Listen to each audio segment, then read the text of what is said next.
ఓం శ్రీ మహాగణాధిపతయే నమః శ్రీ మహాసరస్వత్యే నమః శ్రీ గురుభ్యో నమః హరి ఓం సదాశివసమారంభాం శంకరాచార్యమధ్యమాం అస్మదాచార్యపర్యంతాం వందే గురుపరంపరాం. జై గురుదేవదత్త. పరమేశ్వర స్వరూపమైనటువంటి ఈ సృష్టికి నమస్కారాలు చేస్తూ తదుపరి మిథున రాశి. జూన్ 21వ తారీఖున జ్యేష్ఠ బహుళ అమావాస్య రోజున ఆదివారం ఉదయం రాహుగ్రస్తమై ఖండగ్రాస సూర్యగ్రహణం మిథున రాశి వారి మీద ఏ విధమైనటువంటి ప్రభావం చూపించబోతుందో మీకు నేను తెలియజేస్తాను. జగల్లగ్నాన్ని కనుక పరిశీలించి చూస్తే ఒక రకంగా మిథున రాశి వారికి ఇప్పుడు చాలా భయంకరమైనటువంటి పరిస్థితుల్లో మీరు ఎదుర్కొంటున్నారు. జనవరి 24వ తారీఖున నుంచి సంభవించినటువంటి అష్టమశని, గత సంవత్సరం కాలంగా సుమారుగా జన్మస్థానంలో సంచరిస్తున్నటువంటి రాహువు, అనుకోనటువంటి వక్రగతిలో 8వ స్థానంలోకి సంభవించినటువంటి గురుని యొక్క ప్రభావం, ఇంత ఇబ్బందికరమైనటువంటి వాతావరణం ఎదుర్కొంటున్నటువంటి మీకు ఇన్ని జరుగుతుండగా నెత్తి మీద పిడుగు పడితే ఏ విధంగా భయంకరమైనటువంటి పరిస్థితులు వస్తాయో అలా పిడుగుపడ్డట్టుగా ఇప్పుడు జన్మస్థానంలో రాహుగ్రస్తమై ఈ సూర్యగ్రహణం మృగశిర నక్షత్రం 4వ పాదంలో సంభవించడం మిథున రాశి వారికి అసలు ఏమాత్రం యోగదాయకం కాదు. చాలా జాగ్రత్త వహించాలి. ఏమాత్రం అశ్రద్ధ చేయవద్దు. ఎవరో చెప్తున్నటువంటి మాటలు మీరు నమ్మవద్దు. ఎందువల్లనంటే ఎవరో అంటే వ్యతిరేకంగా ఈ గ్రహణాలు ఏముండవు, ఇటువంటి మాటలు మీరు నమ్మకండి. చాలా జాగ్రత్త వహించండి. ఎందుకంటే సూర్యగ్రహణం, అందున జన్మస్థానంలో, అందులో రాహువు ప్రలోభ మాయకారకుడైనటువంటి రాహుగ్రస్తమై జన్మస్థానంలో పడుతోంది. చాలా జాగ్రత్తగా ఉండాలి. ఆరుద్ర నక్షత్ర జాతకులకు అధిపతి రాహువు, అందున మృగశిర నక్షత్రం 4వ పాదంలో పడుతోంది. మీకు ఒక రకంగా గండమని చెప్పాలి. దీన్ని దాటడం చాలా సులువు. పరమేశ్వరుడి యొక్క అనుగ్రహంతో ఈ గండాన్ని దాటడం చాలా సులువు. మీరు గండం దాటడమే కాకుండా మీ వల్ల కూడా చాలామంది రక్షింపబడతారు ఈ యొక్క నేను చెప్పబోయేటువంటి పరిహారాలన్నీ కూడా మీరు చేస్తే.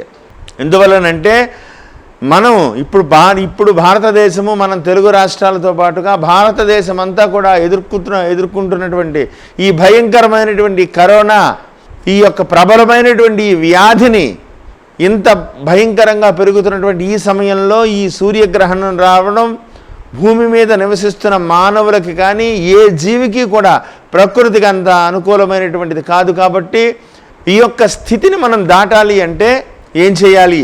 మీ యొక్క రాశి వారు అందున మీ రాశిలోనే పడుతోంది, మిథున రాశిలో పడుతోంది. కాబట్టి చాలా జాగ్రత్త వహించాలి. ఎలా?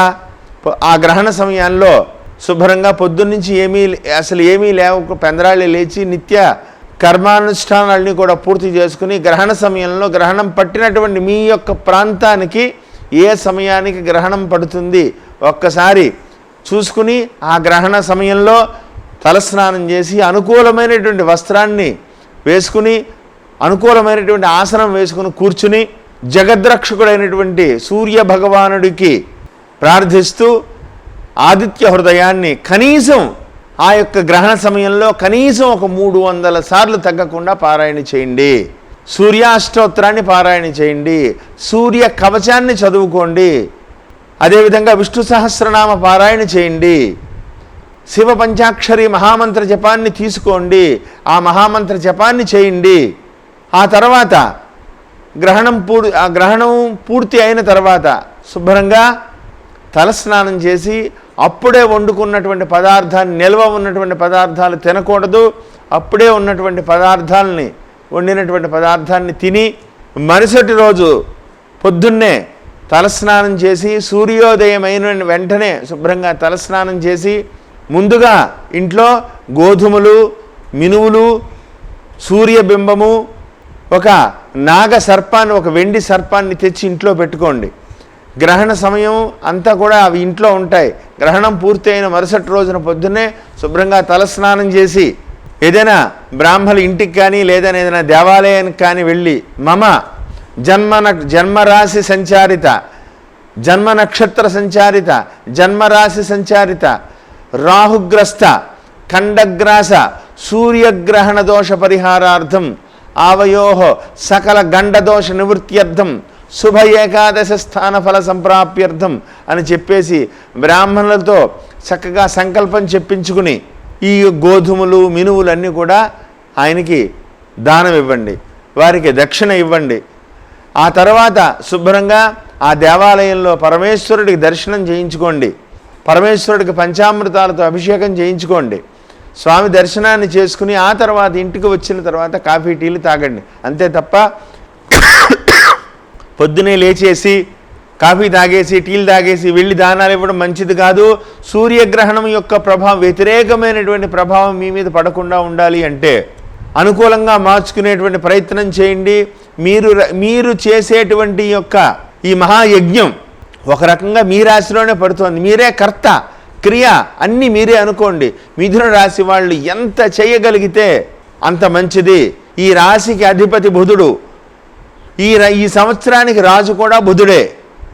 ఆ బుధుడితో కలిసి మొన్న ఈ యొక్క కరోనా ప్రారంభ సమయంలో బుధుడు నీచబట్టి ఉన్నారు. ఈ కరోనా ఇప్పుడు ఈ ఇంత ప్రబలమైనటువంటి ఇంత స్థితిలో మళ్ళీ ఆ బుధుడికి మళ్ళీ గ్రహణం కూడా పడుతుంది. గ్రహణంతో ఉన్నటువంటి సూర్యుడు రాహువు రవితో కలిసి గ్రహణ సమయంలో ఆ స్థానంలో కలిసి ఉన్నారు.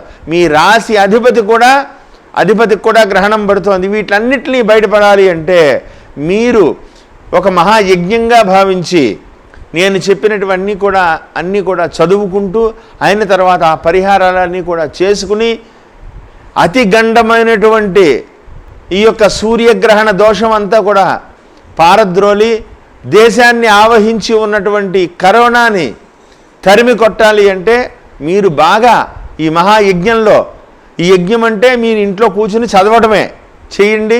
అంతా కూడా భారతదేశం రక్షింపబడుతుంది. మీరు మీ కుటుంబాన్ని రక్షిస్తారు, మీరు రక్షింపబడతారు.